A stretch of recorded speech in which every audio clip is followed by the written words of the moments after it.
कंचन एक साधारण परिवार की बहुत ही संस्कारी लड़की थी। शादी के बाद वो एक अमीर घर की बहू बनी। कंचन को बिल्कुल भी आभास नहीं था कि शादी के बाद उसकी सास और जेठानी मिलकर उसकी रैगिंग करने वाली है। कंचन, ये लो, ये रहा गोबर, तुम्हें इस गोबर के उपले बनाने हैं। ये गोबर छत पर ले जाओ और सारे उपले बनाकर सुखा देना। जी भाभी। उपले बनाने के बाद तुम्हें आंगन में चूल्हा तैयार करना है। फिर उन उपलों से चूल्हे को जलाकर उस पर आज का खाना तैयार करना है। ये हमारे घर की रीत है। जी मम्मी जी। कंचन को नहीं पता था कि जो काम उससे करवाया जा रहा है वो कोई रीति रिवाज नहीं है, वो तो उसकी सास और जेठानी की चाल है। वो उसकी रैगिंग कर रही थी। माँ जी, आप बिल्कुल सही दिशा में जा रहे हो। जैसे जैसे मैं कहूँ आप बिल्कुल उसी के मुताबिक चलना। फिर ये कुछ दिनों में इस घर से खुद ही चली जाएगी। उसके बाद आप, देवर जी की शादी वो मेरी नई सहेली बनी है ना जो किटी में आती है, माधुरी, उसकी बेटी से कर देना। करोड़ों का दहेज देने को तैयार है वो तो आज कहूँ तो आज शादी कर दे अपनी बेटी की देवर जी के साथ। पर बहू, तुम तो कह रही थी कि वो तोतली है। तो क्या हुआ जो तोतली है तो? पैसा तो अंधा लाएगी अपने साथ, हमें तो पैसों से मतलब है। राज करेंगे हम सास बहू, राज। अच्छा अब मुझे जल्दी से बताओ, हमें अगली रैगिंग क्या करनी है? एक काम कर, बाजार से सूखी मिर्च मंगवा ले। मैं समझ गई सासू माँ। दोनों सास बहू ने एक और रैगिंग की तैयारी कर ली। माँ जी, आपने मुझे बुलाया? हाँ बहू, ये देखो, ये 5 किलो सूखी मिर्च है। तुम्हें ये सारी मिर्च कूटनी है। माँ जी, मिक्सी कहाँ है? नहीं कंचन, ये मिर्ची मिक्सी में नहीं पीसनी है। ये रहा इमाम दस्ता, इसमें कूटनी है। हाँ बहू, हमारे घर में रिवाज है, जब नई बहू घर में आती है तो उसे मिर्चें कूटनी पड़ती है। फिर उन मिर्चों की रोजाना सब्जी बनती है। जी माँ जी, मैं कूट दूंगी। कंचन की सास उर्मिला और जेठानी मालती मन ही मन खूब हंस रही थी। कंचन अपने मुंह पर एक कपड़ा लपेट लेती है ताकि मिर्च उसकी नाक में ना जाए। वो मिर्चें कूटना शुरू करती है, तभी उसका पति अजय आ जाता है।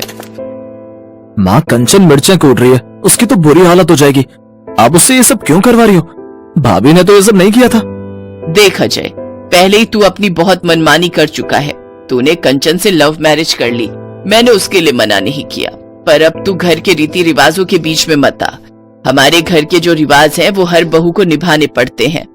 अब तुझे क्या पता कि मालती ने मिर्चें कूटी हैं या नहीं? क्या तू घर पर रहता था? माँ जी, देवर जी तो तब बहुत छोटे थे, कॉलेज में आए थे। अजय समझ चुका था कि कंचन के साथ ठीक नहीं हो रहा, इसलिए वो उस बात का हल ढूंढ लेता है और हल उसे जल्दी मिल जाता है। क्या ये तुम क्या कह रहे हो जी? तुम्हारी बड़ी बहन आ रही है? अरे जीजी को अब आना था, जब शादी हो गई। अब तो मेरा दिमाग खराब कर देंगी वो। उर्मिला, तुम जानती हो सुधा बहन के घुटनों का ऑपरेशन हुआ था, इसी वजह से वो अजय की शादी में नहीं आ पाई। इसीलिए अब कुछ दिनों के लिए वो हमारे साथ रुकना चाहती हैं। इसीलिए वो कल सुबह आ जाएंगी। माँ जी, बड़ी बुआ जी तो बहुत परेशान करती हैं, एक एक चीज की गलती निकालती हैं। अगर वो यहाँ रही तो हम सबकी रेल बन जाएगी। क्या करे बहू, अब आ रही है तो मना भी नहीं कर सकते। अब तो जितने दिन वो यहाँ रहेगी हम सबको उन्हें झेलना ही है। अजय, तूने बिल्कुल सही किया जो बुआ जी को बुला लिया। मैं भी बहुत दिनों से माँ और मालती को देख रहा हूँ, वो कुछ ज्यादा ही सख्ती से पेश आ रही हैं। अगले दिन बुआ जी आती हैं और बुआ जी को अजय ने पहले ही सब कुछ समझा दिया था। देखो कंचन बहू, हमारे खानदान में शुरू से रिवाज है, शादी के अगले 3 महीने तक बहू रसोई का काम नहीं करती। मुझे समझ नहीं आ रहा उर्मिला, तुम इतनी समझदार हो, फिर तुम अपने घर के रीति रिवाज कैसे भूल गई? हाँ, जब तुम इस घर में शादी होकर आई थी तब हमने तुमसे भी 3 महीने तक काम नहीं करवाया था। ये बात तुम अच्छे से जानती हो। और बड़ी बहू, तुम भी अपनी सास की तरह भूल गई। कंचन बहू, अब तुम अपने दूसरे जरूरी काम कर लो, पर रसोई की सारी जिम्मेदारी उर्मिला और मालती के ऊपर छोड़ दो, समझी? जी बुआ जी। जाओ बहू, तुम अपने कमरे में जाकर आराम करो। कंचन की सास और जेठानी रसोई में काम करने चली जाती है और कंचन अपने कमरे में जाकर लेट जाती है। थैंक यू बुआ जी, थैंक यू सो मच। आपने मेरे कहने पर यहाँ आकर सब कुछ संभाल लिया, नहीं तो कंचन बहुत परेशान थी। अजय बेटा, जैसा जैसा तुमने मुझे बताया, इन दोनों ने कंचन बहू के साथ कैसा व्यवहार किया है, ये सुनकर सचमुच मुझे दुख भी हुआ कि बेचारी अगर गरीब घर से आई है तो क्या उसके साथ ये सब इस तरह का व्यवहार करेंगी। बिल्कुल नहीं, मेरे होते हुए कंचन को कुछ नहीं होगा। कंचन इस घर की बहू है और हमेशा रहेगी। अब कंचन को थोड़ा आराम मिल गया, पर उसकी सास और जेठानी बुआ के आने से बिल्कुल भी खुश नहीं थी। ये ननद जी आते से ही शुरू हो गई। उस महारानी को तो आराम मिल गया, मुझे और तुम्हें रसोई में घुसा दिया है। माँ जी, पता नहीं बुआ जी कब जाएंगी, मुझे तो बस उनके जाने का इंतजार है। वो जल्दी से जाएं और हमें इस रसोई के काम से छुटकारा मिले। बुआ जी को रहते हुए कुछ दिन बीत गए थे और उन कुछ दिनों में कंचन को बिल्कुल भी परेशानी नहीं हुई और उसकी कोई रैगिंग भी नहीं हुई। एक दिन कंचन के ससुर और अजय एक शादी में गए हुए थे। बुआ जी सो चुकी थी। कंचन की जेठानी और जेठ भी अपने कमरे में सो रहे थे। तभी कंचन को अपनी सास के कमरे से कराहने की आवाज आई। कंचन दौड़कर अपनी सास के पास गई। क्या हुआ माँ जी, आपकी तबीयत तो ठीक है ना? बहू, बहुत ठंड लग रही है, लगता है थोड़ा बुखार भी है, पूरा बदन दर्द हो रहा है। हाँ, बुखार तो बहुत तेज है, मैं भैया भाभी को उठाती हूँ।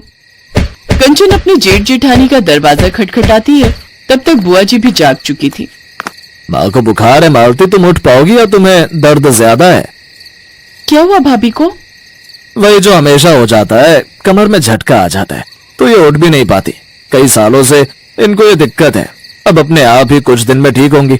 इस समय तो कोई डॉक्टर भी नहीं बैठा होगा, सुबह का इंतजार करते हैं। एक काम करो कंचन, माँ को कुछ खाने का दे दो, फिर मैं माँ को बुखार की दवाई दे देता हूँ। ठीक है भैया। क्या हुआ उर्मिला, कल तक तो तुम ठीक थी।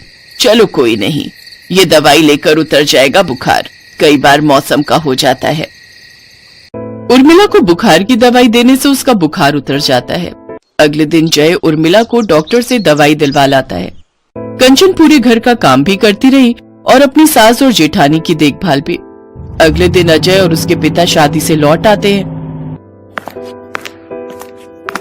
देखा उर्मिला, तुम्हारी बहू कंचन कितनी अच्छी है।